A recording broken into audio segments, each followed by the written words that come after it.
अस्सलाम वालेकुम स्टूडेंट्स। मोहम्मद आसिम फ़रीद की जानिब से आपको नेशनल कॉमर्स ग्रुप में खुशामदीद कहते हैं। स्टूडेंट्स, आज हम कंज्यूमर डिमांड थ्योरी चैप्टर का नेक्स्ट टॉपिक जो कि है extension and contraction of supply, इसको डिस्कस करने जा रहे हैं। Extension and contraction of supply को उर्दू में कहते हैं रसद का फैलना और रसद का सिकुड़ना। एक्सटेंशन को कहते हैं फैलना और कॉन्ट्रैक्शन को कहते हैं सिकुड़ना।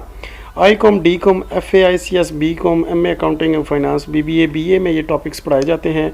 बहुत इंपॉर्टेंट क्वेश्चंस हैं, तो ये पेपर में बहुत दफ़ा मैंने देखे हैं कि आए हुए हैं। तो एज ए सब एग्जामिनर हमारा ये फ़र्ज़ बनता है कि आपको ये इंपॉर्टेंट क्वेश्चन भी साथ साथ बताते जाएं। तो बहुत इंपॉर्टेंट ये टॉपिक है। बढ़ते हैं टॉपिक की जानिब। स्टूडेंट्स, जो चेंजेस सप्लाई है, यानी कि जो सप्लाई चेंज होती है, रसद जो चेंज होती है, वो दो किस्म से होती है। उसकी टू काइंड्स हैं। एक है उसमें एक्सटेंशन और कॉन्ट्रैक्शन, और दूसरे को हम कहते हैं राइज एंड फॉल। स्टूडेंट्स, जो एक्सटेंशन कॉन्ट्रैक्शन जैसे हमने डिमांड में पढ़ा था, एज इट इज़ वैसे ही ये सप्लाई में भी है। सप्लाई में कैसे है, यानी कि अगर सप्लाई में चेंज आए सिर्फ प्राइस की वजह से सप्लाई इंक्रीज होती है या डिक्रीज होती है, उसको कहते हैं extension and contraction of demand supply.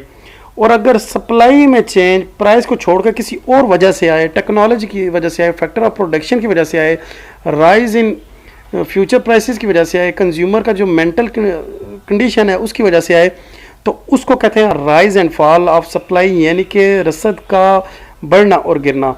Changes in supply because price, that is called extension and contraction of supply. It is also called movement along with the supply curve.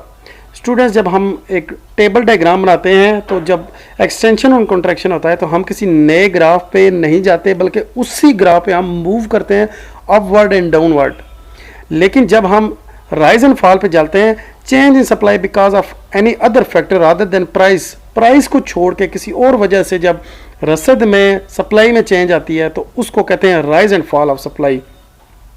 It is also called shift of supply curve.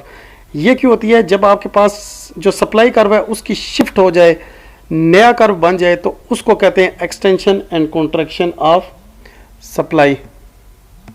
तो students, हम इसकी extension and contraction of supply की definition देख लेते हैं। According to law of supply, when price of commodity increase, its supply also increases. जब किसी चीज़ की प्राइस बढ़ती है तो उसकी सप्लाई भी बढ़ जाती है, क्योंकि सप्लाई जो होती है वो प्रोड्यूसर साइड से होती है, सेलर साइड से होती है।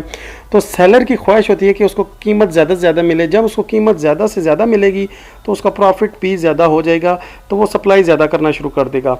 It is called extension of supply. जब प्राइस बढ़ेगी, सप्लाई बढ़ेगी, इसको कहेंगे extension of price supply. Conversely, when the price falls, it supply also decreases. जब किसी चीज़ की कीमत कम होती है तो वो सप्लाई करना भी कम कर देता है। It is called contraction of supply. Price बढ़ेगी, सप्लाई बढ़ेगी, प्राइस कम होगी, सप्लाई कम होगी। जब बढ़ेगी तो उसे एक्सटेंशन कहेंगे, जब कम होगी तो उसे कॉन्ट्रैक्शन कहेंगे।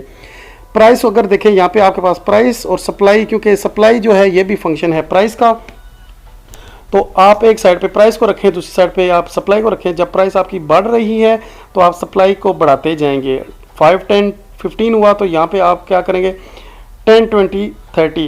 यानी कि अगर आप ऊपर से देखें आपकी प्राइस बढ़ रही है, अपवर्ड से डाउनवर्ड की तरफ जाएं तो 5, 10, 15 हो रहा है, इधर से 10, 20, 30 आपकी सप्लाई भी बढ़ रही है। तो ये आप इधर साइड पे देखें एक्सटेंशन ऑफ सप्लाई लिखा हुआ है।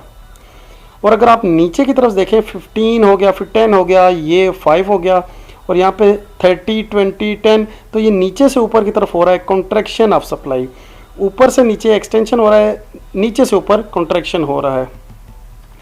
आप ये जो ग्राफ है, ये टेबल की एक्सप्लेनेशन रीड कर लीजिएगा, इसमें भी वही सारा कुछ मेंशन है। अगर इसकी सप्लाई इंक्रीज़ हो रही है 5, 10, 15, तो इसकी सप्लाई भी इंक्रीज़ हो रही है 10, 20, 30। और जब सप्लाई, इसको कहते हैं एक्सटेंशन ऑफ सप्लाई। अगर दूसरे देखें, नीचे से ऊपर देखें, तो ये क्या हो रहा है कि 15, 10, 5 और इधर से 30, 20, 10, तो ये कॉन्ट्रैक्शन हो रही है, मतलब ये जो सप्लाई है सिकुड़ रही है।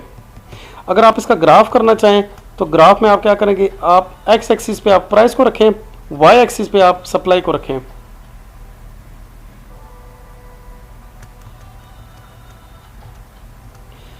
एक्स एक्सिस पे आपने प्राइस को रखा, वाई एक्सिस पे आपने सप्लाई को, एक्स एक्सिस पे आपने सप्लाई को रखा, वाई एक्सिस पे आपने प्राइस को रखा। यहाँ पे आपके पास सप्लाई आपने देखा ये 10, 20, 30 थी, आपने मेंशन कर दिया 10, 20, 30 और वाई एक्सिस पे आपने 5, 10, 15 को मेंशन कर दिया। अभी आपने ग्राफ टेबल में देखा जब 5 आपकी प्राइस थी तब आपकी सप्लाई थी 10, तो आपने एक डॉट इधर लगा लिया। जब आपके पास प्राइस थी 10 तो आपकी सप्लाई थी 20, ये 10 इसके सामने और 20 के ऊपर एक जहाँ पे ये मैच करते हैं वहाँ आपने एक डॉट लगा दिया। जब आपकी प्राइस 15 होगी तो आपकी सप्लाई 30 होगी, तो यहाँ पे आपने ये लाइन लगा दी। इस कर्व को आपने ज्वाइन किया तो आपके पास ये एस कर्व जो है ये सप्लाई कर्व हो गया। आप अगर यहाँ से देखें 10, 20, 30, यहाँ से अगर आप लेफ़्ट टू राइट जाएं तो ये पास एक्सटेंशन हो रही है, मतलब कि ये लेफ़्ट से राइट अगर आप जाएं तो ये आपके पास एक्सटेंशन हो रही है। और आप अगर राइट से लेफ़्ट आएँ 30, 20, 10, ये अगर आप बैकवर्ड आएँ तो ये आपके पास कॉन्ट्रैक्शन हो रही है। मतलब कि अगर आप कॉन्ट्रैक्शन कैसे हो रही है, ये 30 का कर्व, ये 20 का कर्व और ये 10 का कर्व, ये आपके पास कॉन्ट्रैक्शन हो रही है। उसके बाद अगर आप इसकी एक्सप्लेनेशन करना चाहें तो इसमें एक्सप्लेनेशन में भी वही सारा कुछ लिखा है कि अगर आप ओ एक्स जो है ये आपने ग्राफ बनाया, ओ एक्स और ओ वाई ड्रा कर दिया। ओ एक्स पे आपने सप्लाई को रखा, ओ वाई को आपने प्राइस को रखा। एस कर्व जो था वो आपका सप्लाई का था। इस कर्व के जो है वो दो हिस्से बनते हैं, एक है rise from left to right. जब राइज लेफ्ट टू राइट होगा तो ये इंक्रीज होगा, it shows that price increasing, the supply is extending. Secondly the falls down from right to left, जब ये राइट से लेफ्ट होगा तो इसको कंट्रैक्टिंग कहेंगे, यानी कि ये सुकड़ रहा है, ये सप्लाई सुकड़ रही है। तो students this is the end of this topic. उम्मीद करता हूँ आपको ये बात समझ आई होगी। अगर आपको कोई चीज़ नहीं समझ आई तो आप मैसेज करके हमें कमेंट करके अपनी राय से आगाह कीजिएगा। नेक्स्ट टॉपिक हमारा होगा इंशाल्लाह rise and fall of supply. तब तक के लिए अपना ख्याल रखिएगा। अल्लाह हाफिज़।